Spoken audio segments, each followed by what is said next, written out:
Alright, so it's Suzanne here.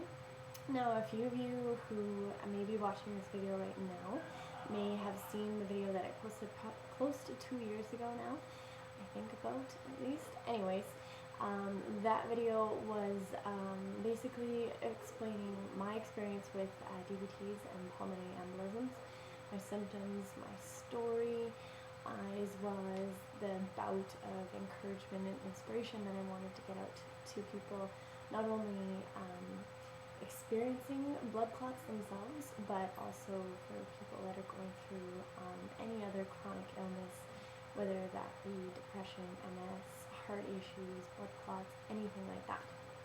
Now, there's definitely a few more things I want to touch on and kind of add to that video, just because recently I've really felt like I should be doing it.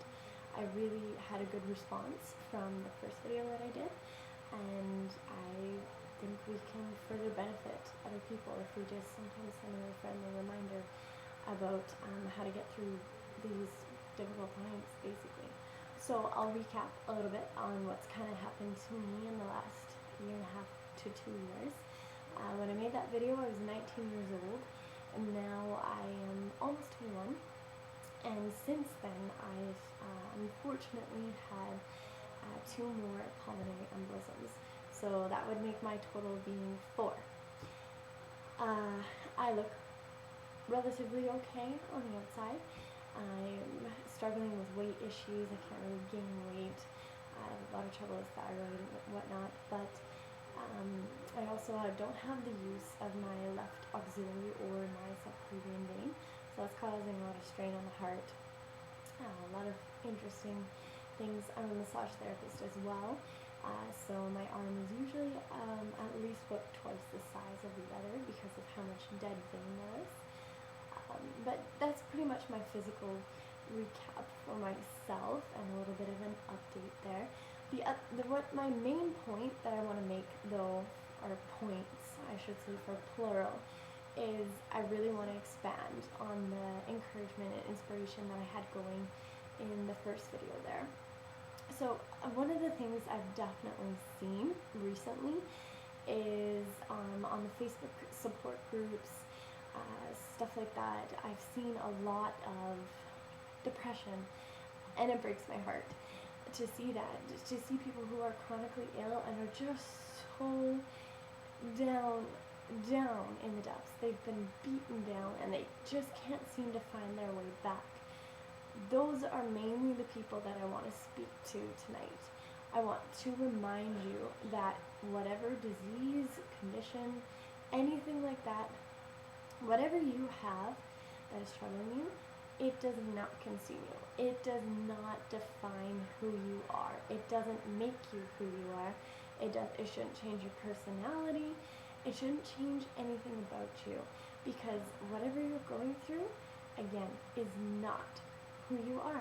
It's an ailment, yes, but it doesn't define you as a person. And that's one of the things that I think the chronically ill specifically, sometimes we slip a little bit. We get into these little depression dips, and I'm guilty myself, but we need to remember that we cannot wallow. We can't let whatever we're going through, we can't let our symptoms become who we are, because as soon as we do that, we're just going downhill, and there's no uphill progress whatsoever being made if we let our minds do that. Our minds are incredibly powerful, so powerful, in fact, that we can even help heal ourselves. I'm not saying that we can heal anything with our mind. I'm not going to get into that sort of stuff, but I'm just trying to make a point that it is crucial to not let your mind get taken over by negativity. The other thing I kind of wanted to go into as well is sending out encouragement for people that have loved ones, that have friends that are struggling with diseases, and maybe you don't know how to reach out to them, and you just need a little bit of, again, a friendly reminder of what you should do. It's simple. Be there for them. That's all we need. That's all that people who are struggling need, whether it's disease or depression or anything else. If someone's struggling, genuinely, what people would benefit from the most is just to know that they have support from someone close that they trust. You don't need to have a speech written up. You don't need to have you don't need to flower them with amazing gifts to help them forget what they're going through.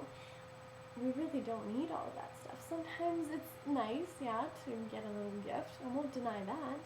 Anybody likes gifts.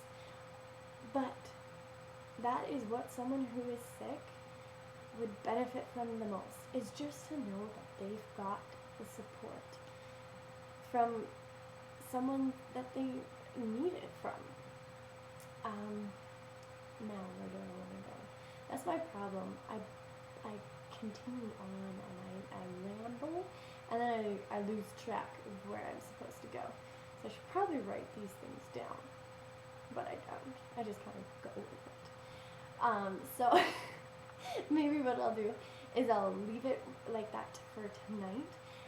But those are some things that I really wanted to get out there to people, is to just not give up. We never know when we never know when our time is up. Yeah, we might be told constantly by specialists, cardiologists, all of those people with fancy names, that we're a ticking time bomb and we better just accept that. You know what? We can accept that, but again, we don't need to let it rule us. We still live every day to the absolute fullest, and we continue on like soldiers, never giving up. So that is definitely my ramble of encouragement for tonight. Depending on what else I think of, I might send out another video to add to this and maybe end it a little bit more professionally. So that's the word I'm looking for. Anyways, all of you lovely people out there that might be going through things, just remember, you're not alone and you're gonna get through this. Take care.